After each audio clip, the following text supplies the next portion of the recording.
Welcome to Dead on Arrival.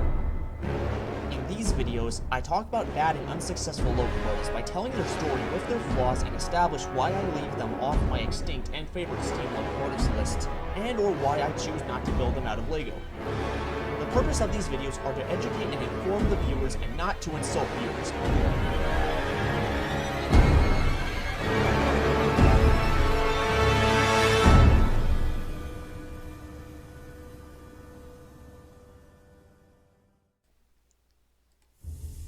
Previously on Dead on Arrival, we, or at least I, roasted the Great Western Railway's only 462 Pacific, the Great Bear. I won't spoil the episode, so I put an annotation at the end of the video for you to check out after this one. In this episode of Dead on Arrival, meet the only steam locomotive in the world with 14 coupled driving wheels, the AA-20, arguably Russia's biggest engineering flop in railroad history. Also find out why the AA-20 didn't work, while the locomotives it was copied from did.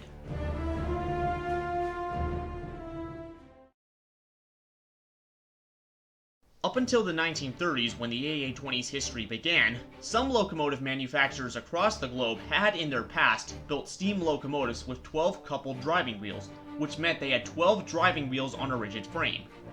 The largest of these were the Union Pacific's 9000 class 412-2s, of which 88 were built by Alco from 1926 to 1930, and at the time, the largest non-articulated steam locomotives in existence.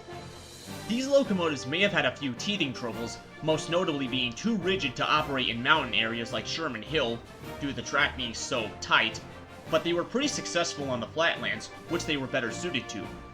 UP, as we eventually know, used these locomotives to develop their 4664 Challengers, pretty much splitting the 12 driving wheel frame and also adding a 4-wheel trailing truck. But before that happened, in the early 1930s, a group of Soviet engineers traveled to the United States, where they presumably saw the 9000s in person and took massive interest in them. They decided to try copying the design of the 412-2s and enlarge it into a locomotive with 14 coupled driving wheels as an experiment. Articulated steam locomotives had proven their superiority over rigid frame locomotives by that point, and as said earlier, there have been a few examples of locomotives with 12 coupled driving wheels, but nobody had ever built a steam locomotive with 14 coupled driving wheels before. Not to mention the Soviet Union was pretty power hungry in those days, especially in the railroad industry, for massive locomotives. Typical communists. So what happens if you build such a locomotive? Well, that's what the Soviet Railways decided to do in 1934. The resulting locomotive was the one-of-a-kind AA-20, the new largest non-articulated steam locomotive in existence, the largest rigid-frame locomotive ever built in Europe, and the world's only steam locomotive with 14 driving wheels on one rigid frame. It was basically an expansion of the 412-2, with an extra pair of driving wheels and a 4-wheel trailing truck instead of a 2-wheel one, thus resulting in what's known to us Americans, Brits, and Canadians, for example, as a 414-4. Interestingly enough, the locomotive was supposed to be a 214-2, with its construction being undertaken in Eastern Germany by Krupp. But then it was moved to the Voroshilivgrad Locomotive Factory in Luhansk, Ukraine, which at the time was among several countries making up the now former Soviet Union, for anyone new to Russian history. There, it was upgraded to a 414-4, being fitted with a 4-wheel leading bogie instead of a 2-wheel one.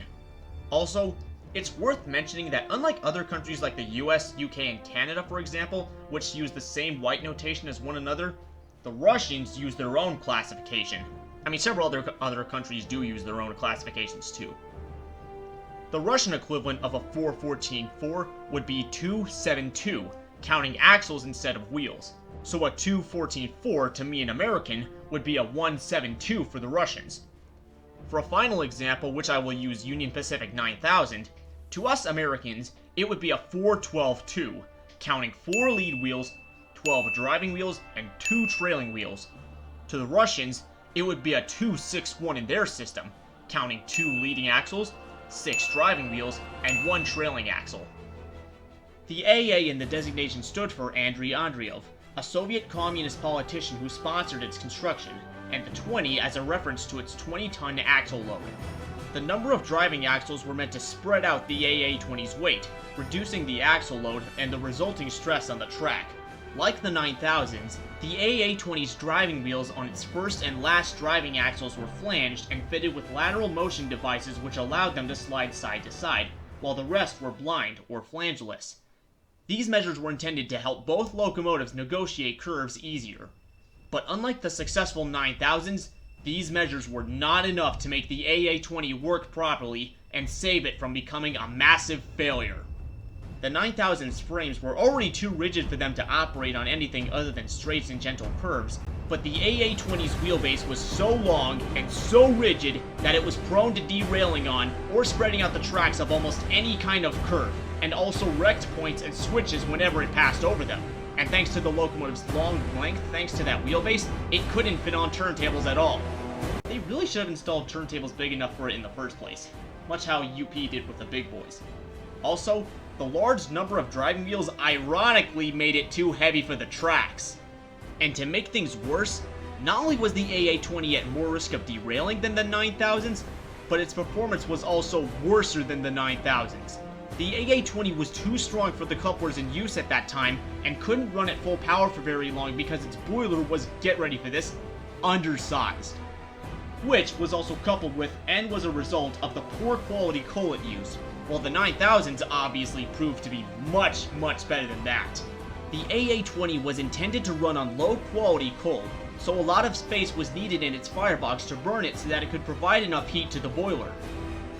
Its firebox had a grade area of 12 square meters, or 130 square feet, its boiler pressure was 242 psi, or 1.67 MPa, and the locomotive had 62.99 inch diameter driving wheels, that's 160 centimeters. For comparison, the 9000s had a smaller grade area of 108.25 square feet, their boiler pressure was 222 psi, or 1.52 MPa, and they had larger 67 inch, or 170.2 centimeter driving wheels. And as we all know, smaller driving wheels produce more tractive effort than larger ones.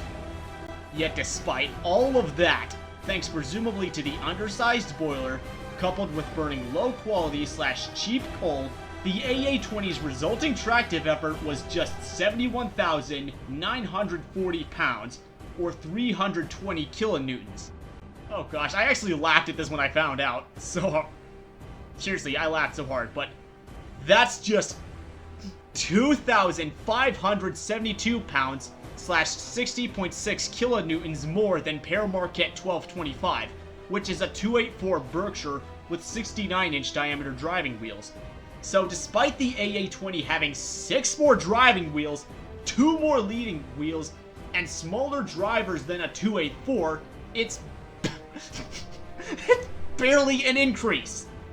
Even the Pennsylvania S1, which eventually dethroned the AA-20 as the largest non-articulated steam locomotive, could outperform the AA-20's tractive effort, despite having poor weight distribution and massive 84-inch diameter driving wheels. That's 6 feet, mind you. I mean, no, 7 feet. But in my opinion, neither the S1 nor AA-20 deserve to be the world's largest non-articulated steam locomotives because both were, well, unsuccessful as heck. Whereas the 9000s were fairly successful. As for the 9000s, they could produce a much more acceptable tractive effort of 97,664 pounds, or 434.4 kilonewtons. The only non-articulated locomotives that could outperform the 9000s in tractive effort were the Pennsylvania 4464 Q2 duplexes, thanks to having an additional cylinder set. Sure, they, just like other duplexes, may have been longer than the 9000s, but only because their tenders were bigger. Not to mention all of their driving wheels were on 2 cylinder sets instead of being fully coupled. Still, when it came to the largest successful non-articulated with fully coupled driving wheels, the 9000s easily win. So to summarize the AA-20, we have a locomotive that is bigger than the 9000s, but more prone to derailing, and can't even outperform them. In fact, it's barely stronger than a Berkshire. This experimental locomotive ended up proving that locomotives with 12 coupled driving wheels like the 9000 were the functional limit of non-articulated steam locomotives.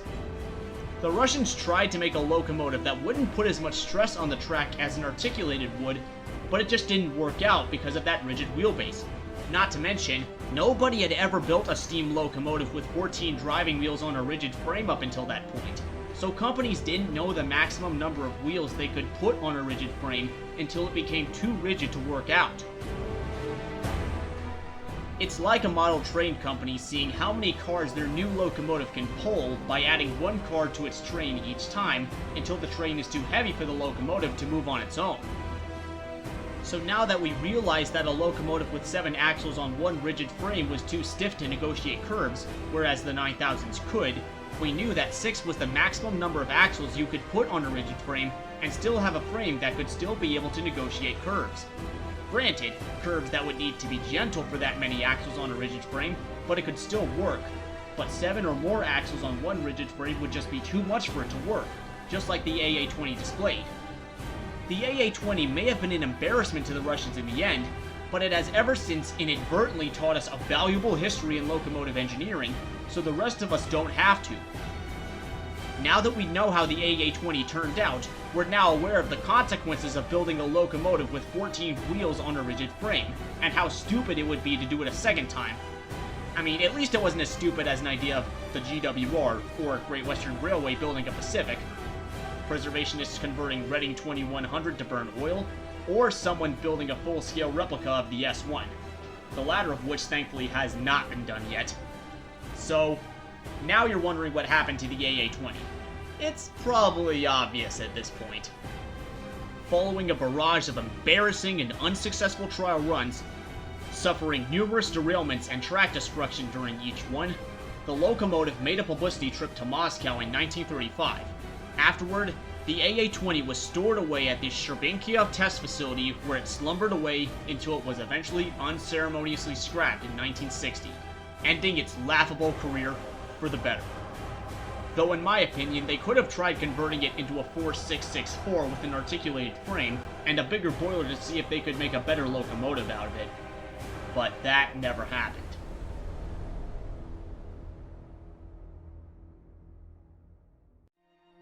As for the 9000s, they served with the UP until being withdrawn from 1953 to 1956, and today, one of them, the prototype 9000, survives, sitting on display at the Rail Giants Train Museum in Pomona, California.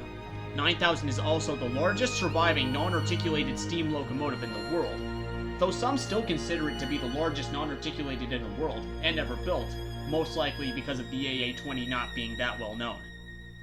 I also think they maybe don't take the Pennsylvania duplexes into consideration since their wheels were on 2-cylinder sets instead of being, well, fully coupled. Due to 9000 being limited to areas with gentle curves, she is unlikely to ever run again. But in the 86 years ever since the AA-20's last run of its laughable operational career, no other company has ever considered building a locomotive with 14 driving wheels on a rigid frame ever again.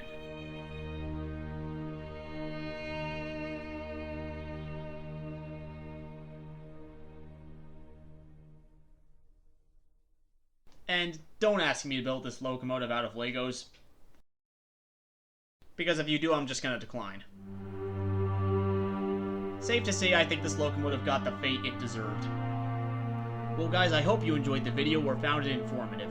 If so, drop a like and subscribe to my channel to see more steam locomotive related content like this. Also follow me on Facebook and Instagram, and my new Patreon page, all of which there are links in the description to.